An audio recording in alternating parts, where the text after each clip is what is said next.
Арена теледолбоору түз эфирде өзүнүн эфирлерин улантат. Кызматыңыздарда мен Асылбек Бактыбеков. Жана бүгүнкү куттуу студиябызга келген конок менен тааныштырабыз. Жана бүгүн эми дзюдо тууралуу жана анын айланасындагы теманын алкагында бүгүн маек курабыз.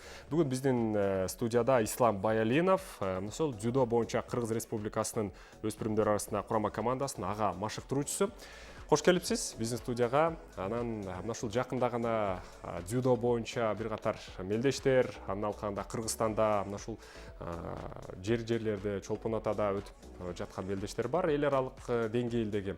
Эми акыркы жаңылыктардан баштасаңыз, кандай жаңылыктар бар? Буга чейин ушул Эржанек ушул эл аралык турнир өттү. Анын деңгээли кандай болду? Кайсы мамлекеттерден келишти? Бул жолу өзгөчөлүктөр кандай болду? Ушул тууралуу. Эми быйыл биз үчүн аябай жакшы жыл болду десек болот. Азиядан тарыхта болбогон нерсени кылышты балдар. 2 алтын медаль алышты. 1 күмүш, 1 коло медаль алышты. Андан кийин келип сбор өтүп, чемпионат мирге даярдандык.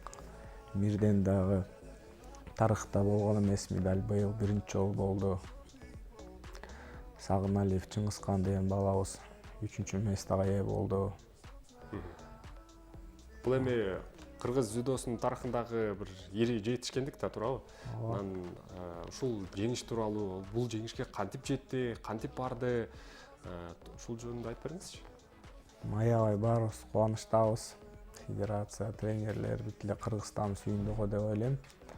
Булар баары кички кезинен тренировка кылып келаткан балдар. 5-6 жашынан, 7-8 жашынан. Уже, в принципе, баары даяр болчу да. И быйыл как раз Кудай буйруп акыркы жылы болчу да бул балдардынчы.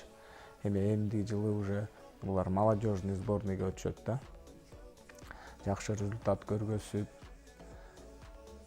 жакшы күрөшүп, эми молодежный сборныйга өтүп, андан ары взрослыйга өтүп, ошентип взрослыйлердин арасында чемпионат мирден, олимпиададан чемпион, призер болот деген үмүтүбүз чоң.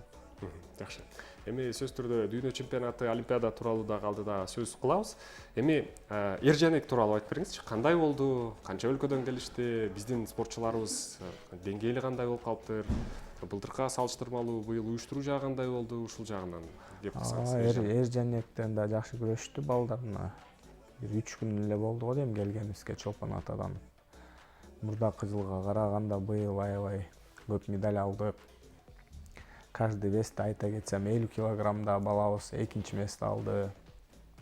55-те 1-чи место, 60-та 2-чи место, 66-та 2-чи место, 73-те 1-чи место, 81-де 1-чи место, 90-да 1-чи место, плюс 90-да да 1-чи место алышты балдар. Аябай жакшы күрөштү.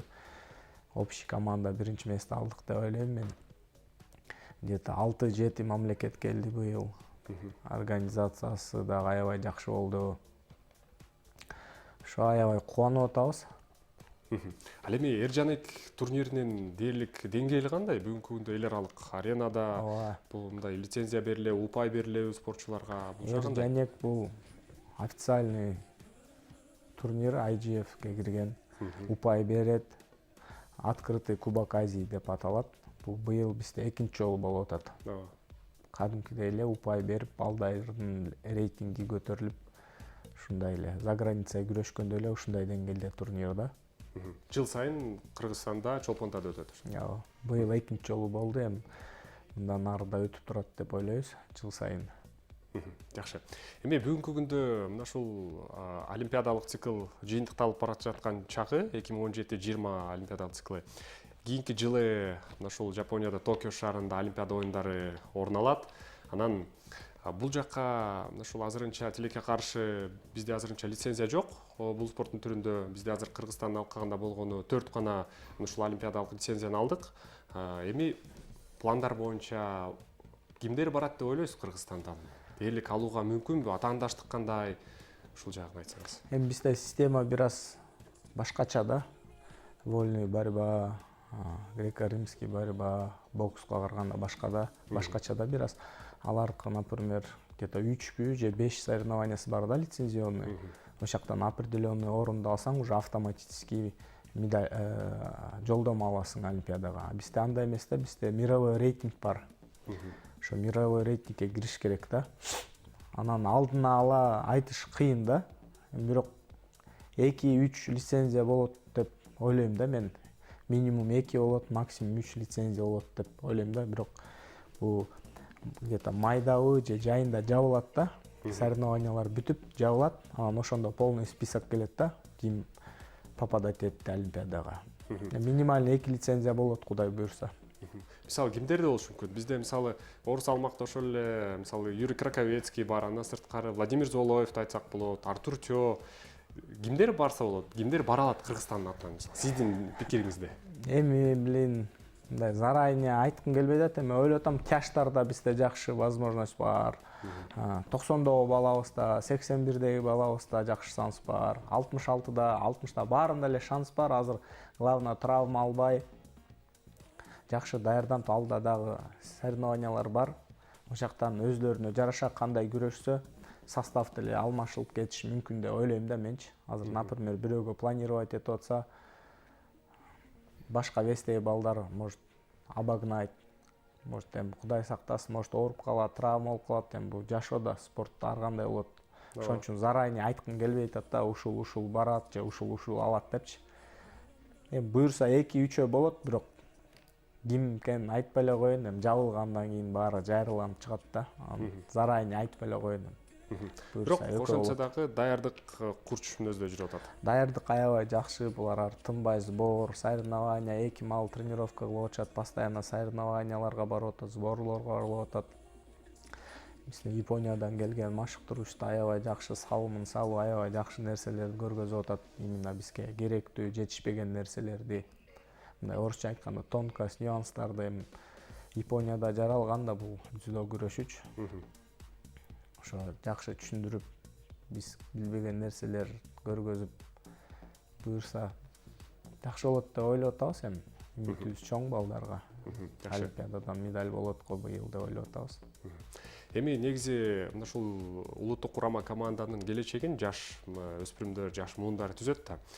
Мисалы ошол мисалы өспүрүмдөр арасында ала турган болсок, жерлерде, маселен Ысык көлдө, маселен Жалал Абадта, Таласта, Баткенде ушул дзюдо спорту өспүрүмдөр арасында кандай өнүгүп атат бүгүнкү күндө? Кече кандай эле, маселен 5 жыл мурда кандай эле, бүгүн кандай болуп калды? Чоңдор арасында эмес, кичине өспүрүмдөр арасында. Мурда караганда аябай жакшы, потому что мурда татами деген дефицит болчу.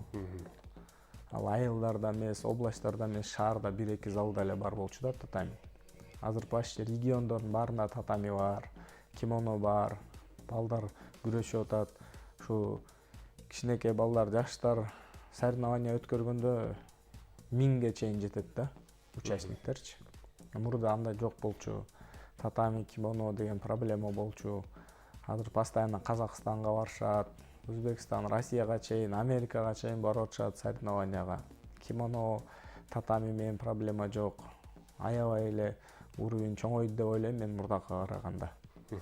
Эми жаш муундар муну кандай кабыл алып баштады? Дзюдонун Кыргызстанда мындай өнүгүп жатышына алар мисалы көп жаштар кызыгып келип баштады да. Эмне себеп болду да ушундай дзюдого келишине алардын?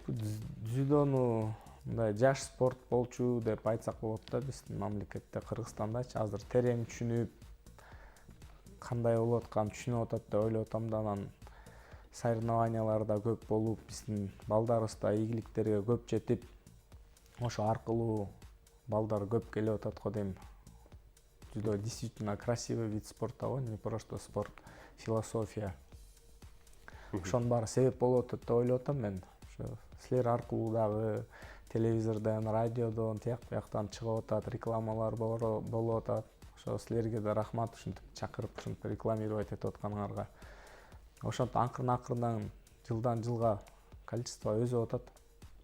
Жакшы.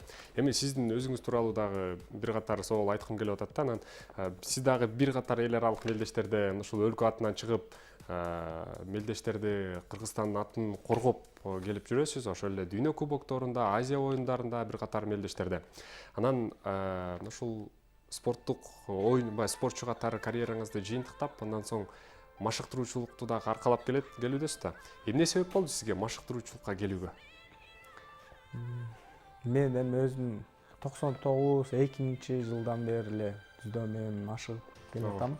Өзүм Токмоктон болом, Токмокто тренировка кылчумун. Анан 2002 жылы шаарга алып кеткен сборныйга. Ошо 2002 жылдан бери биякта шаарда тренировка кылам. Мен да Америка, Бразилия ушундай чоң шаарларга баргам.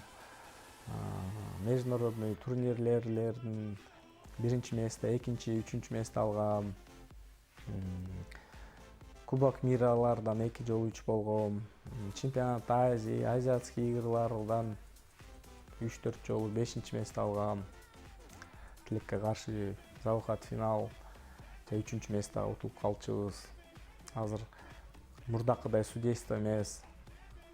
Азыр биздин спортсмендерге более жакшы отношение кылып атышат да, мурдакыдай эмес да. Мурда базариге жылсаң ипон берип койчу, например. Азыр кээ бир жерлерден биздин балдар ипонго жыгылып калса көзүн жумуп коюш мүмкүн, же базариге чапса ипон берип коюш мүмкүн.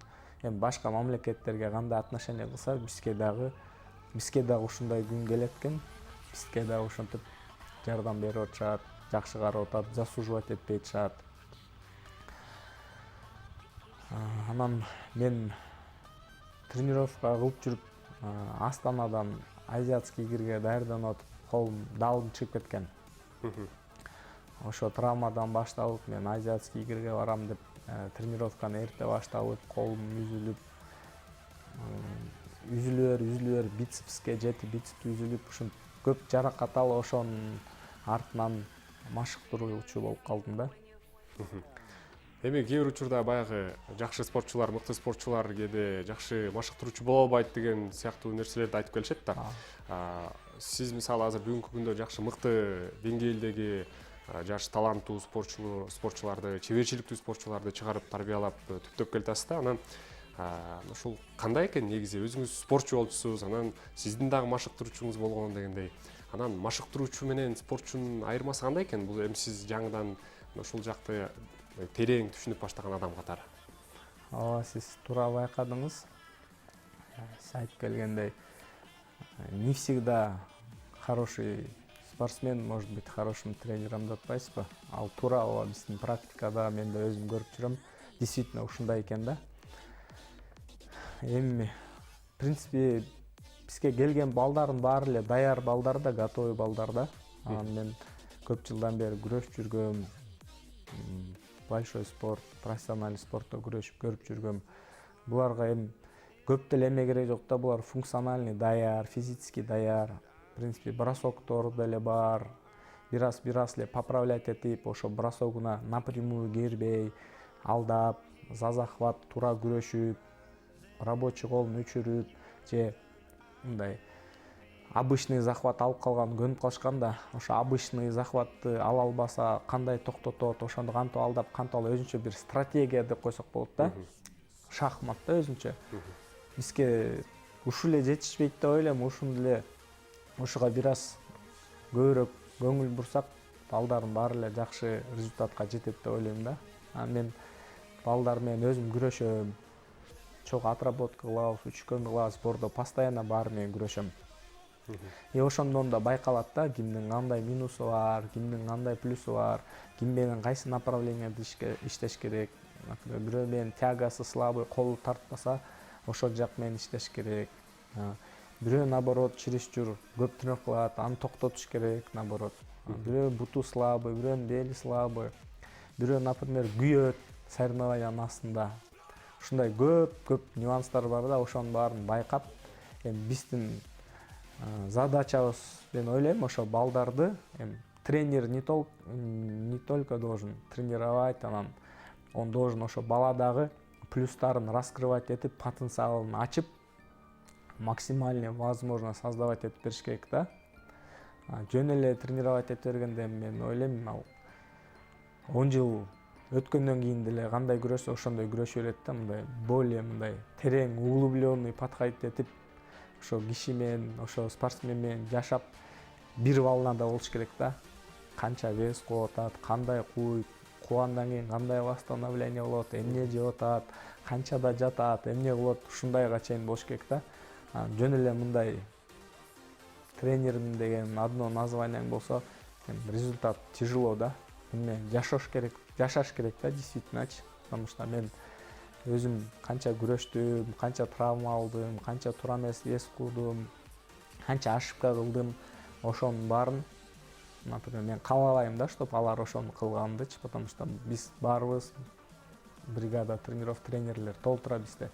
Ошого жеткирбей, ошого токтотуп калып, туура үйрөтүп, биздин балдар как можно эрте результатка келсин деп ушундай иштейбиз да бизчи. Биз 10-15 жылда келсек, булар 5-6 жылда келсин деп ушундай үмүт кылабыз да, поправлять этип. Жакшы. Эми баягы спортчунун карьерасында анын баягы ийгиликтерди жаратуусуна ушул сиз айткан жаракат абдан бир жолду тосуп коюшу мүмкүн да, чоң ийгиликтерди жаратуусуначы. Анан бүгүнкү күндө бардык эле спортто көбүнчө ушундай ошол эле тарыхы чоң дзюдо, футбол же башка боксту алсак, технология абдан жогорку деңгээлге чыкты да. Бүгүнкү күндө ушул жаракатты алдын алып, ушул жаракат албоонун дагы бир жолдору барбы? Же бул эми көрөш учурундагы процесс же ушундайбы?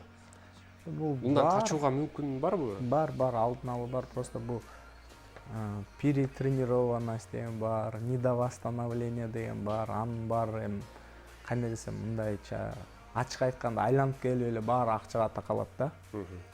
Жанагындай спорт питания менен жардам бериш керек, массажист, баня болот, правильный питание, диетолог деген болот да. Ошонун баары, например, болгондо мен ойлойм биздин спортсмендер намного меньше травма алмак да, потому что истощение болот, жанагы тери менен кеткен ар нерсе микро элементтер чыгат да тери мененчи, анын баарын тамак менен просто восстановить өтө тяжело да.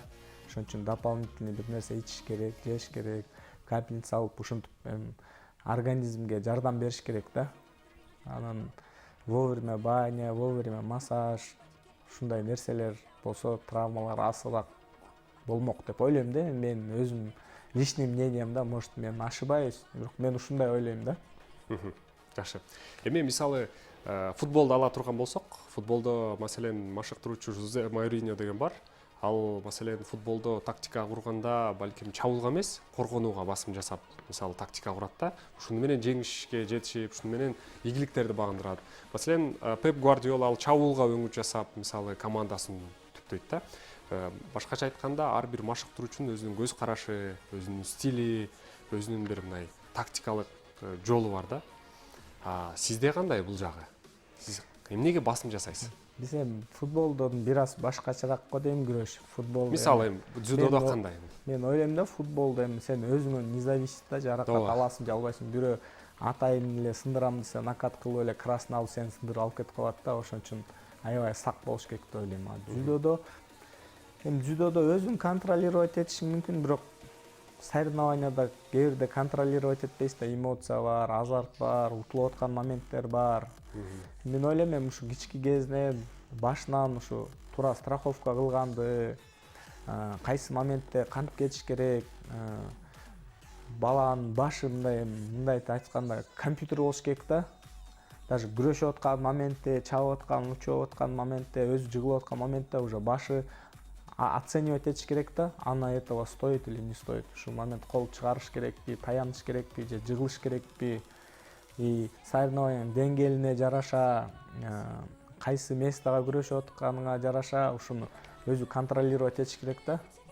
Травмироваться всегда можно, да, если этого стоит, можно и травмироваться, да, потому что жөн эле травма эмес, элдер өзүнүн жашоосун берип атат го спорт үчүнчү. Если это стоит, то тогда можно и колуң чыгарып, бутуң, башың чыгарасыңбы, можно, да. Бирок бизки мен ойлойм футболго караганда травманы контролировать этсе болот да. Ал эми сиз мисалы окуучуларга, ошол шакирттериңизге үйрөтүп жатканда эмнеге басым жасайсыз негизи? Дзюдодо мисалы сиз. Мен эми первый принципим бул движение, да. Дзюдо гибкий путь к победе деп коет да. Бизде, например, сен күчтүү болсоң, это 100% гарантия жок, что сен утасың да. Сен өзүң күчүңдү эле өзүңө кайрып коюш болот да. Мен принципим движение, борьба за захват, жөн эле алып, yüzө бербей, грамотный алдап өзүң захватыңа жетип, ошону кандай сага керек ошондой позицияга коюп, алдыга болсо алдыга, артка болсо ошондой позицияга алып келип чабыш керек да. Ошо позицияны өзүң башың менен, бутуң менен, колуң менен создавать этишиң керек да. Жөн эле күтө бербейчи. Потому что азыр эч ким жыгылгысы келбейт да, баары эле мен жеңем деп чыгат да турабы соревнования. Ошого жараша мен ойлойм, ошо учкоми дегенибиз бар биздин подворот. Ошо туура болуш керек, выведение из равновесия туура болуш керек, баарын движение кылыш керек, равновесиядан чыгарып. Мен большинство акцентти ушуга кылам да. Жакшы. Эми дзюдо спорту мындайча айтканда баягы ойлонууну талап кылган спорттун катары, мисалы жеке гана ушул спорт катары эмес, бул өзүнчө сиз айткандай философия, бул тарбиялык мааниси да жогору коюлган спорттун түрү да. Анан спортчу ийгиликке жетиш үчүн анын интеллекти дагы жогору болуш керек дегенге канчалык деңгээлде кошуласыз? Анан муну кантип тарбиялаш керек?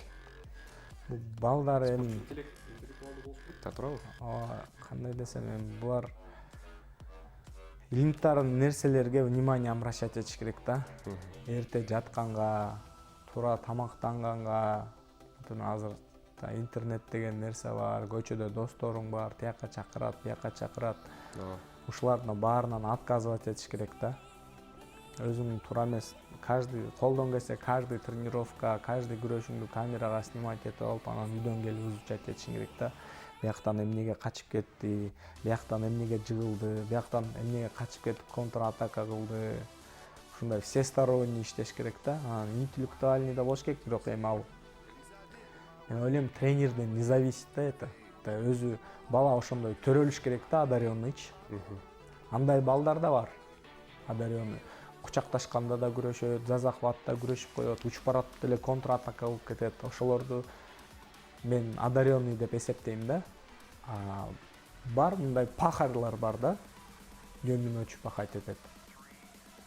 Ошон үчүн ошо элементарный нерселерден башташ керек. Туура тамактанып, вовремя жатып, вовремя тренировка кылып, Убагында барды. Ооба, жөн эле чарчап кетип мен жакшы тренировка кылдым дегенде эмес, а именно мен ушул тренировкада өзүмө эмне алдым, полезный эмне алдым, кандай плюс алдым.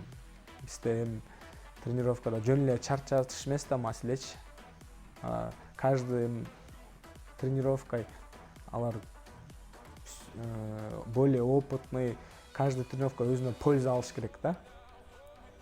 Ошондо өзү спортсмен, мен ойлойм, өзүнүн биринчи, самый главный өзүнөн да көп нерсе зависит этет да, өзүнүн внутренний настроенан, өзүнүн мировоззрение, мышлениясынанчы.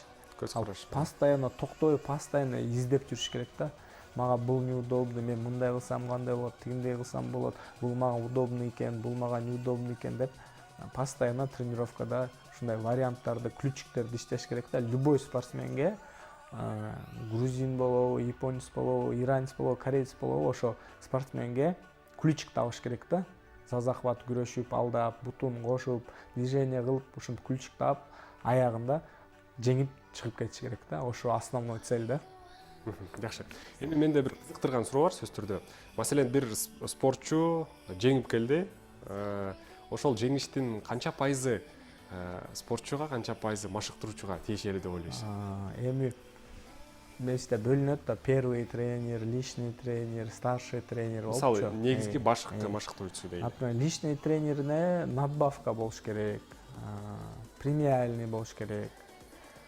Спортсмен өзүнө болсо стипендия коюш керек, стипендия алышат алар. Анан премия алышы мүмкүн, жылдын аягында премия алышы мүмкүн мамлекеттен, федерациядан, ушундай да. Мага как старший тренерге только жылдын аягында премия берет. Премия бериш мүмкүн ушундай да. Эми эмгек жагын айтып келе турган болсок, жеңиштин эмгеги канчалык, канчасы мисалы сизге, канчасы спортчуга тиешелүү деп ойлойсуз? Мисалы сиздин бир окуучуңуз, шакиртиңиз жеңип келсе, маселен алтын медаль жеңип келди деп ойлой берели. Анан ушул жеңиштин канчалык пайызы сизге тиешелүү? Же бул эмгекти спортчу жалгыз кылды деп ойлойсузбу? Эми бул жана айтып кеткендей бир волнада болуш керек да, мындай 50/50 болуш керек да. Спортсмен менен тренер бул кандай байке инидейби же дос катары ушундай болуш керек да. тренер менен спортсмен ортосунда эч кандай секрет, бир жак ооруп атса коркуп жүрүп ошону дальше ухудшать этпей келип айтыш керек. Мен биягым ооруп атат же мындай болду эле, тигиндей болду деп. Эми андай принципиальный вопрос жок, например, мен мындай кыйынмын же спортсмен кыйын. Самое главное, биздин Кыргызстан үчүн медаль алып келип, жеңиштерди көп алып келсе, аякта уже, наверное, без разницы. Кимге таандык экен? Ооба, спортсмен, конечно, көп нерсе терять этет да, өзүнүн ден соолугун, убактысын, жаштыгын. Мен ойлойм, спортсмен как тренер, как жостик, а спортсмен мындай телевизордегидей гонка же бокс ойнойт го, спортсмен менен тренер ушундай болуш керек, тренер жостик болуш керек да, направлять этип, эми со стороны виднее же, мындай кыл, тигиндей кыл деп поправлять этиш керек, а спортсмен ошону исполнять этиш керек. Где-то неправильный деп ойлосо же бир нерсе болсо обязательно келип ошону сүйлөшүп, оспаривать этип, доказывать этип, общий мнение келип, бирок жумуш токтобош керек да, бир направленияда алдыга кете бериш керек, ушундай деп ойлойм. Эми бүгүнкү күндө Кыргызстанда дзюдонун абалы кандай деп ойлойсуз? Мындай эмне кемчиликтери бар, эмнени жакшыртса болот?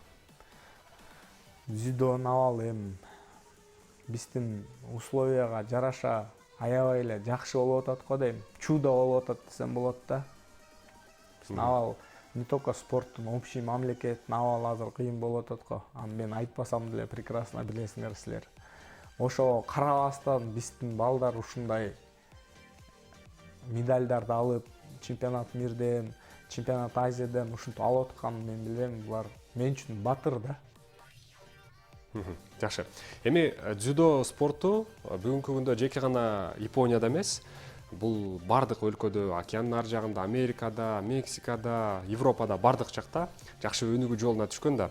Мына Кыргызстанда дагы бүгүнкү күндө мына ушул улуттук федерациялардын алкагында дзюдо абдан бир чоң бир тепкичтерди, кадамдарды жасаган спорттун түрү болуп келе жатат да.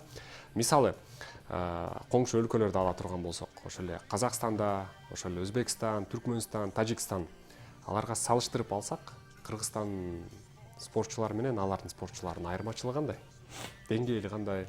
Сен аны салыштырганда да, салыштырбаганда деле эчтеке алмашылбайт да. Мен салыштыргым деле келбейт да. Если мен мындай кыска эле айтып коеюн, если биздин условия, например, казактардыкындай болгондо, биздики, наверное, через 2 чемпион миралар болмок го дейм. Если биздики ушундай условия болсочу. Демек бизде болгон шарт жок. Биздики шарт бар, эми бир аз слабыйраак да. Эмне жетишпейт эт ушуга? Мисалы, биздин мамлекет тарабынан бул эми олимпиадалык спорттун түрүнө кирген да, дзюдо мисалы. Ошол эле улуттук федерация тарабынан дагы, мамлекет тарабынан дагы ушул атайын ушул машыгуу иштерине акчалар бөлүнөт. Мындан тышкары бир катар жерлерде машыгып келүүгө чет өлкөлөрдөгө мүмкүнчүлүктөр ачылып баштады. Бүгүнкү күндө дзюдодо маселен ала турган болсок, эл аралык мелдештер Кыргызстанда өтүп баштады. Жаштар арасында Азия чемпионаты, ушул жакында эле өткөн Эржанек, мисалы ички турнирлерди ала турган болсок, ошол эле Абдужали Юнусовдун ушул байгесине арналган турнир болду жакында мына Бишкекте. Бизде көп турнирлер мисалы. Көп таланттуу балдарыбыз бар. Биз эми кыргыздын балдары таланттуу деп кайра-кайра айтабыз. Бирок мына ири, мына көзгө басар, чоң бир ийгилигибиз жок да эл аралык аренада. Эмне себеп буга? Силер үчүн көп, биз үчүн бул аз аябайчы. Бул соревнованияларчы. Например, мирден, олимпиададан медаль бериш үчүн мен ойлойм, башка мамлекеттер, эми айтпай эле коеюн, тиги бул мамлекеттер бир жылда 365 күн болсо, алар 300 күн сбордо жүрүшөт. Ошон үчүн алар ошол эле мирден, ошол эле олимпиададан медаль берип атышат да. Бизге бул өтө эле аз да. Силерге көп көрүнгөнү менен бизге бул аябай эле аз да. Демек, мисалы жакынкы арада жакшы жыйынтык көрсөтө албайбыз деген? Жок, көрсөтө алабыз, просто профессиональный жактан карап атпайбызбы азырчы? Мен жана айтып кеткенде эле жанагындай элементарный нерселерди балдарга эметип бериш керек да, шарт түзүп бериш керек да. Жатакана болуш керек под наблюдением. Мен ойлойм, может, ошибаюсь. Мен личный мнением да бул. Канчада жатты, канчада турду, эмне жеди, качан витамин ичти, качан капельница алды, качан баняга барды, качан массаж кылды. Ошонун баары, если под наблюдением будет, ошондо можно 2 саат эмес 3 сааттан тренировка кылдырып, 2 маал эмес 3 маалдан тренировка кылдырсак болот да. Анысы жок, например, саат канчада жатты, үйүнөн эмне жеп келди, же көчөдөн шаурма жеп келди, же макарон жеп келди, эч ким билбейт да аны тууралуу. Внутренний проблеманы эч ким билбейт, ал спортсмен өзү эле билет да. Ошон үчүн ушундай шарттар түзүп берсе, мен ойломокмун, намного быстрее болмок да. И результат, и Мен мисалы кээ бир өлкөлөрдү мисал кылгым келип атат да. Маселен, Европанын бир катар өнүккөн өлкөлөрү бар. Аларда мисалы бир дагы дүйнө чемпионаттын алтын медаль же Олимпиада оюндарына чыкпаган өлкөлөр бар да. Европанын өнүккөн, маселен, ошол ички дүң продукциясы абдан жогорку деңгээлде. Ага салыштырмалуу бизде жакшыраак да. Мисалы, бул жагы кандай болот? Европанын бир плюсу бар. Например, баары жакын да, бири-биринечи. Шаарларычы бир машинени эле эмеге алып, рент-кар деп коет эмеге. Ижарага алып. Алып, бир чыкканда 3, 4, 5, 6 соревнованияга чейин айланып келе берет да. И көп каражат королбойт да. Ошо жагы плюс да, аябай. Анан силер айтып аткан вопросуңуз, айтып атпайсызбы, мындай Европанын өнүккөн шаарлары бар, бирок аякта тияктан медаль, бияктан медаль, тиякка соревнование, бияка баргандар укпайсыз депчи. Ал эми мен ойлойм, өзүнүн мамлекетинин ошо адамдардын проблемасы да. Может, алар жалкоо же достаточно живут, может, аларга спорт кереги жок, может, наоборот, тренер керек, ушундай. Потому что мен билем, азыр жана силер айтып кеткен мамлекеттерде, Африканын дагы башкаларды айтып атпайсыңар, баары эле күрөшүп атпайбы, баары эле конкурентно способный болупчу. Аларда баары наемный тренерлер бар. Ошол эле Арабский Эмиратты алалы, там дагы кайсы мамлекеттер бар, толтура да. Аларда наемный тренерлер бар. 1 жыл, 2 жылдан кийин эле башкача күрөшүп эле, медальга алып эле 3-чү, 1-чи месте алып күрөшүп эле калышат да. Силер айткан жанагы вопрос, мен ойлойм, ал өз жарандардын проблемасы. Может, алар жалкоо, может, аларга спорт кереги жок, может, тренировка кылгысы жок, может, ага вообще шыгы жок, может, аларга өзүнүн мамлекетинен тренер эмес, башка тренер нанимать этиш керек, Франциядан же Кореядан же Япониядан. Ошондойго деп мен ойлойм да. Демек, кандай жыйынтык чыгарсак болот? Мисалы, кээ бир өлкөлөр эч кандай каражат коротпостон деле, аябай көп, мисалы, убакыт коротпостон деле, баягы өзүлөрү аракет кылып, шартка карабай эле, кандай мүмкүнчүлүк болсо ошондон чыгып, мисалы, дүйнө чемпиону, Олимпиада чемпиону болуп атышат да.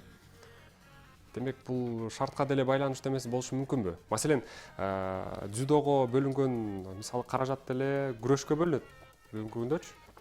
Мисалы, грек-рим күрөшү, эркин күрөшү бар.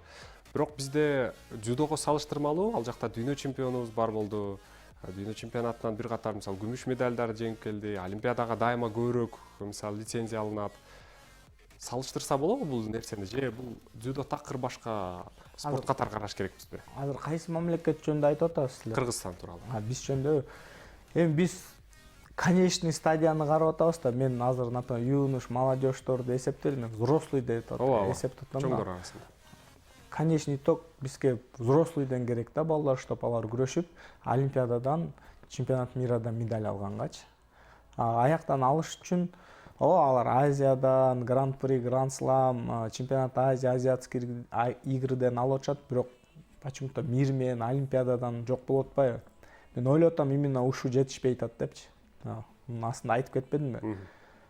Ошо плюс бюджети, спортсмендерге бюджети көбүрөөк ачылып, спортсмендер, мен ойлойм, буларчы бир жылда бир эле жолу чемпионатка келип күрөшүп кетип, постоянно за границада жүрүш керек да. Например, тренерлер даже чемпионатка күрөштүрбөй эле койсо деле болот да. Например, ал за границада күрөшүп атса, көзү жетип, если он ишенип атса, ошо спортсмен аны күрөштүрбөй эле койсун, аны лишний раз вес кудурупчу. Ошак деле жүрү берсин. 1 жыл болобу, 2 жыл болобу, 3 жыл болобу, айланып жүрөсүн, Францияга барсын, Францияда 1 ай жүрсүн, Монголияга барсын, Японияга барсын, Кореяга барсын. Анын баары кайра эле айланып келе акчага такалып атпайбы? Биякта жүрүп, тияка барып күрөшкөн тяжело да, биякта условия башкача, спарринг партнер, конкуренция башкача, бияктын күрөшү менен тияктын күрөшү башкача. Айырмаланып турат. Ошон үчүн мен ойлойм, ошол жакта күчтүүлөрдүн арасында булар жүрү берсе круглый год, булар обязательно медаль берет. Мирден дагы Олимпиададан берет, это 100% ишенем да буга. Жакшы. Бирок ал үчүн аябай көп каражат керек. Жакшы, эми бүгүнкү күндө жаңылыктар тууралуу дагы сөз кылдык. Анан эми пландар боюнча, эми мына ушул жаштар арасында сиз тарбиялап жаткан маселен шакирттер кийинки пландары, кийинки турнирлер качан болот, мына ушул мелдештер тууралуу айтып берсеңиз. Бизде эми официальный старттар бүттү. Бизде өзүбүздө Центр олимпийский подготовка календарный план бар да. Ошо менен ушу Эрженек менен Кудай буйруса биздики бүттү.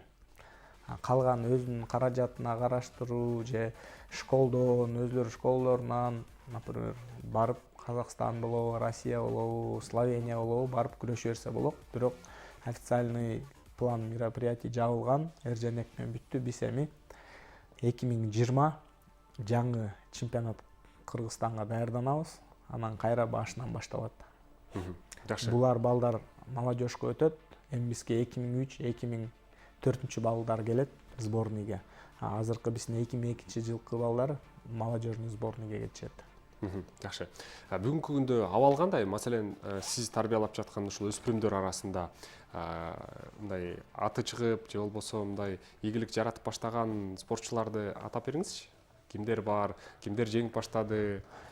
Бизде мынакей 55 килограммда Ырысбеков Хамболот деген балабыз бар. Ушу Тайпейде чемпионат Азияда биринчи место алды.